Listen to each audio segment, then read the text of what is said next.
ત્યારે જૂનાગઢ જિલ્લાના વિસાવદર વિધાનસભા બેઠક પર પેટા ચૂંટણી થઈ રહી છે। આ પેટા ચૂંટણીને લઈને રાજકીય પક્ષો દ્વારા પ્રચાર અને પ્રસાર કરવામાં આવી રહ્યો છે। ખાસ કરીને ભાજપ, કોંગ્રેસ અને આમ આદમી પાર્ટી વચ્ચે અહીં ત્રિકોણીયો જંગ થવાનો છે। વિસાવદર વિધાનસભા બેઠકમાં આવતા ભેસાણ પંથકના ગ્રામ્ય વિસ્તારના લોકોનું શું છે મત તે જાણવાનો અમે પ્રયત્ન કર્યો। ત્યારે વિધાનસભાના અંતિમ ગામ ચૂડા અને ગળથ ગામના લોકોએ પોતાની પ્રતિક્રિયા જણાવી હતી। આપણે ભેસાણ પંથકના ગ્રામ્ય વિસ્તારની અંદર છીએ અને ખાસ કરીને લોકોની પાસેથી પ્રતિક્રિયા જાણવાના પ્રયત્ન કરીએ છીએ। ત્યારે ગળથ ગામે આપણે આવી ચૂક્યા છીએ। ગળથ ગામનો ચોરો જે ગામડા ગામની અંદર એક ચોરા જેવું હોય છે, પરંતુ અત્યારે ચૂંટણીનો માહોલ આવતા દરેક જે કહી શકાય કે ઘરો હોય કે દરેક જે 4 જણા ભેગા થાય છે ત્યાં ચોરા જેવો માહોલ હોય છે। આવો જ એક માહોલ છે અત્યારે ગળથની અંદર જામેલો છે। ખાસ કરીને આપ ગળથ ગામના સરપંચ તરીકે છો, સરપંચ તરીકે કઈ રીતના જુઓ છો આ વિસ્તારના તમારા ગામના વિકાસને કઈ રીતે જુઓ? ખેતીથી માંડીને દરેક વસ્તુમાં બધી રીતે મુશ્કેલી છે। દરેક રોડ રસ્તામાં તકલીફ અને પૂરેપૂરી તકલીફ છે। આ રોડ માટે માંગણી કરી, અમે બહુ માંગણી કરી ત્યારે ઓલી બાજુના ભાગમાં જે પટ્ટા મારી દીધા, બાકીનું પછી જે અધૂરું કામ પડ્યું રહ્યું એમને આજે ભેસાણથી રફાડેથી સુડા અને તોરી અત્યારે હલાય એમ નથી। માણસોને એક્સિડન્ટ થઈ જાય ક્યારે એની કોઈ નક્કી નથી, એટલી બધી મુશ્કેલી છે। ખાસ કરીને તમારા ગામની વાત કરી સરપંચ તરીકે, ગામ કેવું હોવું જોઈએ અને કેટલી અત્યારે તમારા ગામની અંદર અત્યારે શું પરિસ્થિતિ છે? ગામ રળિયામણું હોવું જોઈએ। મને ખુદ ગૌરવ હોવું જોઈએ કે મારે રોડ રસ્તા ઘાટો આ તે બધે દરેક વસ્તુમાં તકલીફ ન હોવી જોઈએ અને મારે હું જેમ વાપરું એમ મળવું જોઈએ બધું। એમાં ક્યાંય આ રોડ રસ્તાની માંગણી કરીએ તો કોઈ જવાબ જ નથી, કોઈ પ્રથમ રોડ રસ્તાની માંગણી કરે છે પરંતુ કોઈ જવાબ નથી દેતું। ખાસ કરીને હું આપની પાસેથી જાણવા માંગીશ, આપને અહીંયાના નાગરિક છો, ગળથ ગામના રહ્યો છો, ખેતીની વાત કરવી છે। ખેતી સમૃદ્ધ ખેતી આમ તો વિસાવદરની માનવામાં આવે છે। ખેડૂત નેતા એવા અહીંથી જ કેશુભાઈ પટેલને ચૂંટીને મોકલ્યા હતા, વિક્રમી લીડ આપી અને મુખ્યમંત્રી બનાવ્યા હતા। આ વિસાવદરની જનતાની અંદર એક સાહસ છે, એક ખમીર છે। પરંતુ પાછલા દિવસોની જો વાત કરીએ તો અહીંયા વિસાવદરના જે પ્રતિનિધિઓ, જનપ્રતિનિધિઓ છે એમણે પૂરતો ન્યાય આપ્યો છે ખરો? એમાં એવું છે, ખાતર લેવા જાય ખેડૂત તો કે ખાતર નથી, તો દારૂની બોટલી ઓનલાઈનમાં આવી જાય તો કેમ અંગૂઠો મારીને ખાતર આપે? હું ખેડૂત આધાર કાર્ડ ખીચામાં રાખે છે, રાઈટ ને બથ્થું ભરે કે જમીન આવી રહે ખેડૂત, સમજ્યા ને? એમ કે આલ્યો આ બાટલો બચોર્યું ને DAP લેવા જાય તો ત્યાં DAP ને ત્યાં સમય વાવવાનો છે ખેડૂત, તો ત્યાં જાય ખેડૂત। જ્યારે મધ જોતા કે મધ લાવો તો ખેડૂત શું કરવું, સમજ્યા? કાંઈ આપી શકતા જ નથી કોઈ મોદી હાથે કોઈ પેલા નંબરમાં એ રસ્તા તો કોઈ હાજા નથી, અંદર ગમે જુનાગઢ ઉડી જાવ અંદર બેકાર રસ્તા અત્યારે ને અમરેલી જિલ્લામાં સુપર રસ્તા બોલે। ખાસ કરીને ખેતી માટેનું શું અત્યારે પરિસ્થિતિ કે ખેતી માટે અત્યારે 0%, સમજ્યા? ખાતર મળે નહીં એટલે ખેડૂત શું કરે, ગમે વાવી દે, ધૂળ મળે ધૂળ વાવે છે પેલા તો, સમજ્યા? અને માથે આવા માવઠા થાય એટલે ખેડૂતનો પાક 12 મહિનાનો 0 થઈ જાય, પછી લોનું કઈ ભરાતી નથી ખેડૂત, પછી દવા પીને મરી જાય ખેડૂત। ભાજપના પ્રતિનિધિ તો ખેડૂત નેતા કહે છે પોતાને, કિરીટભાઈની વાત કરો છે એ એમને ખોટી વાતો કર્યા કરે, વાવવા જવું આમ કઈ કામ થાય તો નથી કિરીટ પટેલથી, સમજ્યા? કિરીટ પટેલથી કોઈ કામ થતા નથી તેવું જણાવી રહ્યા છે। શું કહેશો? ખાસ કરીને અત્યારે માંડવી લઈને જાય ને એક પણ ખેડૂત 5000 નીચે દીધા વિનાનો આવ્યો નથી। એવડો ભ્રષ્ટાચાર કર્યો ભેસાણની અંદર। 3 એવડા પૈસા દીધા કોઈ મફતમાં। તમારો 48 નો ઉતારો હોય ને મેં 7000 આપ્યા, અડધો ફેરો 25 કોથરા લેવાઈ જાય, પછી કે હવે નહીં હાલે તો ક્યાં જવું? એ ફેરો કોણ ખડકે 10 ખાંડીનો? આ એક એનો સ્ટન જ એ રીતનો એક પણ ખેડૂત એમને નથી આવ્યો। મેં 7000 આપ્યા, કોથરામાં છે ને 48 નો ઉતારો આવે, કોઈ અધિકારી હોય એને ખબર પડે ને કે હમે કે નો હમે। 48 ના ઉતારામાં છે ને અધૂરો રહીએ, કારણ કે મજૂરી ખાલી એમને પોલો રાખે। ખાસ કરીને જો વાત કરીએ, ખેતી પ્રધાન છે આ પ્રદેશ, ખેતી સમૃદ્ધ માનવામાં આવતી હતી, અત્યારની શું પરિસ્થિતિ છે? અત્યારની શું, હમણાં આ એક ભ્રષ્ટાચાર થાય છે ખોટો 1000 રૂપિયા ભાવ દે ને એમાંથી એને દેવા મફતિયા બધા।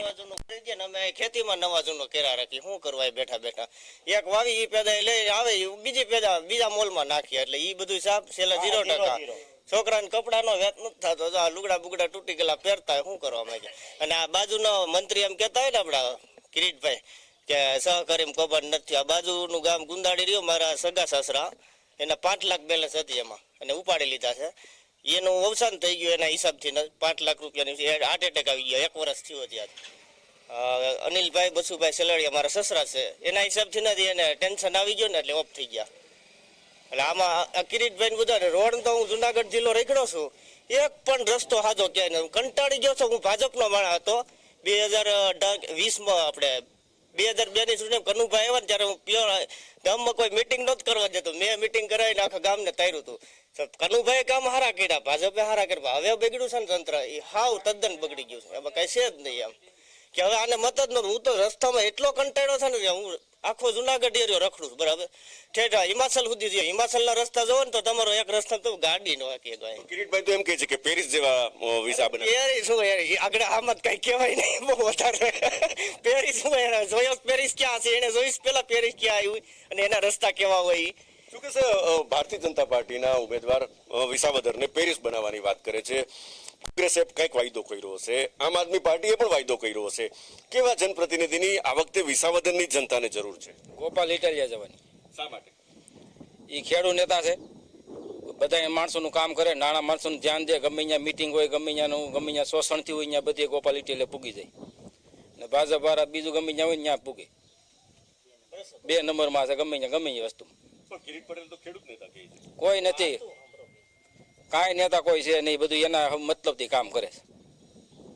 શું કે છે અગાઉની જો વાત કરીએ તો અગાઉ વિસાવદર વિધાનસભામાં અનેક ઉમેદવારો, ભાજપ હોય, કોંગ્રેસ હોય, આમ આદમી પાર્ટી, બધાને પ્રયત્ન કર્યા છે. અહીંયાથી એક એક્સપેરિમેન્ટ કર્યા છે, અખતરા કર્યા છે. વિસાવદરની જનતાએ દરેક ઉપર વિશ્વાસ મૂક્યો છે, પરંતુ એ વિશ્વાસનો તો ભંગ થયો છે. કઈ રીતના જુઓ છો આ વિશ્વાસ ભંગને? અમે જોઈએ છીએ દેશ આઝાદ થયો ને ત્યારે કેન્દ્રમાં હોય ને એ આ ગામ નથી, આ વિસાવદર વિસ્તાર નથી રહેતો. એ લોકશાહીનો મતલબ છે. લોકો ઝંખના કરે છે કે સરકાર અમને કંઈક આપે, પણ ભાજપનું અભિમાન એટલું બધું વધી ગયું છે ને કે નોટબંધીથી પૈસા બનાવી અને ગમે એ સરકાર હોય એટલે વિસાવદરની જનતાને ગણતી જ નથી, ધનાડા ગણે છે. એટલે એ કે તમે ગમે એને મત આપશો અમે ખરીદી લેશું, કારણ કે એની પાસે પૈસા છે. સામ દામ દંડ ભેદા બધેથી ખરીદી લે છે અભિમાન. તમે જોયો છો ને, ભૂપત ભાયાણી છે, હર્ષદ રીબડિયા છે, આ બધા એને ખરીદી લે છે. એટલે વિસાવદરની જનતાના આમ કોણ તો ચેલેન્જ મારે છે કે ગમે એને મત આપશો અમે ખરીદી લેશું. એટલે અભિમાન ભાજપને ફૂલ આવી ગયું છે. અમે કેશુબાપાને લાવ્યા હતા, કેશુબાપાએ ગોકુળિયા ગામ યોજના, સડક યોજના, કુંવરબાઈનું મામેરું, આ બધી યોજનાઓ કેશુબાપાને લાવી હતી. પણ ભાજપે કેશુબાપાને અંતિમ સંસ્કાર વખતે એને એના કાર્યાલયના દર્શન નથી કરાવ્યા. એટલે આટલું બધું ભાજપની તાનાશાહ વધી ગઈ છે અને લોકો કંટાળ્યા છે આનાથી. શું કે છે કોઈ પણ મારે ઉમેદવારનું નામ નથી જોઈતું, પરંતુ આપ કેવા જનપ્રતિનિધિને અહીંથી આ વખતે ઈચ્છો છો? અમે ગોપાલ ઇટાલિયા જેવા જનપ્રતિનિધિ, કારણ કે ખેડૂતનો દીકરો છે, CRPCની કલમો જાણે છે, RPCની કલમો જાણે છે, બરાબર, પોલીસમાં હતો, એટલે કાયદા કાનૂન બધું જાણે છે. અને ભાજપમાં તો શું છે કે આ બધા પૈસાના જોરે અને વન મેન હાલે છે બધું, એટલે ઉપરથી જ બધા કર્યા રાખે. આ છે તે જમીનનો માણસ છે ને હાચાને હાચું કહેવાની હિંમત રાખે છે અને મરદનો દીકરો છે. એટલે ગોપાલ ઇટાલિયા હાલશે નહીં પણ દોડશે. શું કહેશે ગોપાલ ઇટાલિયા ચાલશે નહીં પરંતુ દોડશે તેવું જણાવી રહ્યા છે. વધુ એક ગામના નાગરિક છે, ગળત ગામના નાગરિક છે. શું કહેશો, ગળતની પરિસ્થિતિની થોડી વાત કરવી છે. કઈ રીતના આ ગામનો વિકાસ કેટલો થયો છે અને કઈ રીતે? વિકાસ નામે હાવ ઝીરો છે ભાઈ. અત્યારે આમ આગળ ડેમ છે, સિંચાઈ યોજનામાં ભરવાનું કીધું હતું પણ ડેમ કોઈ ભરતું નથી. તાલુકા પંચાયતથી માંડી અને જિલ્લા પંચાયત સુધી તમામ બોડી ભાજપની છે. આમ ગણો તો ગાંધીનગર, ઓલ ગુજરાત, ઠેઠ ભારત દેશ ગણો તો ભાજપનો ગણાય, પણ અહીંયા કાંઈ વિકાસ નથી. કેવા જનપ્રતિનિધિને ઈચ્છો છો? ગોપાલભાઈ ઇટાલિયા જેવા આવે તો જ કાંઈક ઉધાર થાય, બાકી તો કાંઈ થાય નહીં. અહીંયા નર્મદાની લાઈન નાખી છે પણ પાણી વહી જઈશ. અત્યારે પાણી છોડ્યું છે, ચૂંટણી આવે છે એટલે પાણી છોડ્યું છે 2 દિવસ થયા, બાકી કોઈ આવતું નથી. ખાસ કરીને ખેતીની વાત કરવી છે મારે. ખેતી પ્રધાન આપણો આ પ્રદેશ છે. વિસાવદર વિધાનસભાની અંદર કોઈ મોટા ઉદ્યોગો નથી, ખેતી જ મહત્તમ છે. કઈ રીતના જુઓ છો? ખેતીની સાથે જોડાયેલા જે લોકો છે એવા જનપ્રતિનિધિ હોવા જોઈએ. હા, એ તો છે, ખેતીની આરે જોડાયેલા છે ને ગોપાલભાઈ, એટલે જ એને પસંદ કર્યા છે. પણ જિલ્લા ભાજપના પ્રમુખ, પૂર્વ પ્રમુખ કિરીટભાઈ, એ પણ પોતે ખેડૂત. કિરીટભાઈ તો આજ વર્ષોથી ભાજપમાં છે, તો અહીંયા કાંઈ વિકાસ ન થયો હોય? હે, વિકાસ નામે હાવ ઝીરો છે. કિરીટભાઈ કાલે ભાજપમાં આવ્યા તો એવું તો નથી, આજ 20 વર્ષ થયા છે, અમે જોઈ જ છીએ. એનો કેટલો વિકાસ થયો છે એ બધા તાલુકામાં આખા ગામને બધાને ખબર છે. કિરીટભાઈ નો કેટલો વિકાસ થયો છે ને એ બધાને ખબર છે. જુનાગઢ વાળા ખુદ અમને ફોન કરીને કહે છે કે આપને મત દેજો, અમે થાકી ગયા છીએ. જુનાગઢ વાળા ખુદ કહે છે એમ કે કિરીટભાઈ ને લાવતા નહીં, ગુંડા માણસો છે બધા આમાં બધા બળાત્કારી છે, કોઈ હારા માણસ ચોક્કસ ક્યાંક ને ક્યાંક જે ગળત ગામના જે લોકો છે તેમની પ્રતિક્રિયા જાણી છે. હવે ગોપાલ ઇટાલિયાને ફરી એક વખત જે ગળતના જે લોકો છે, જે જનપ્રતિનિધિઓ છે, તેઓ જણાવી રહ્યા છે કે ગળતના લોકોને જે કહી શકાય કે આ વખતે પ્રતિનિધિ બનાવી અને એવા જનપ્રતિનિધિને વિધાનસભામાં મોકલશે જે લોકોના કામ કરે, ખેડૂતોના કામ કરે, પ્રજાના કામ કરે. કેમેરા પર્સન કેતન લખતરિયા સાથે મિલન ઠાકર, ગળતથી.